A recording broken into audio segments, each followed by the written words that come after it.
Agartala ISKCON মন্দিরের উদ্যোগে রথযাত্রা অনুষ্ঠিত হয়। পূর্বাশা থেকে উদ্বোধন করলেন মুখ্যমন্ত্রী doctor Manik Saha. Lord of world আমরা সবাই মন্দিরে আমরা পূজা অর্চনা করি, কিন্তু মন্দিরের বাইরেও এই জগন্নাথ এই রথযাত্রার সময় উনি বেরিয়ে আসেন, মানুষের সাথে মিশতে আসেন, মানুষের সমস্যা সম্পর্কে জানতে চেষ্টা করেন। এবং এই যে আজকের দিনটা, এই রথযাত্রার জন্য আমরা সবাই অপেক্ষা করি। সারা পৃথিবীতে এই রথযাত্রা নিয়ে এই ধরনের রথযাত্রা হচ্ছে। এখানে শুধু আগরতলা বা ভারতবর্ষের দু একটা জায়গা না, সারা পৃথিবীতে এই রথযাত্রা হচ্ছে।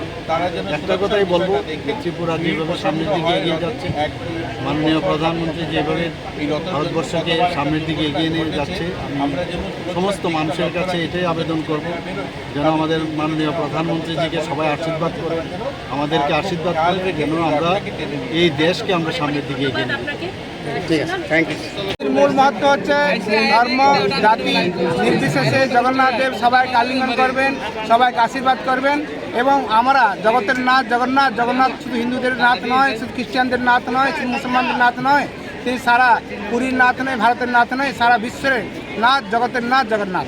সেই জিনিসটা প্রতিপাদন করার জন্য আজকের দিনে আমরা সবাই এই জগন্নাথ রথযাত্রা উৎসব পালন করছি। জগন্নাথকে মূল মন্দির থেকে বের করে রাস্তায় নিয়ে এসেছি জগন্নাথ কৃপা প্রাপ্ত করার জন্য। Thank you.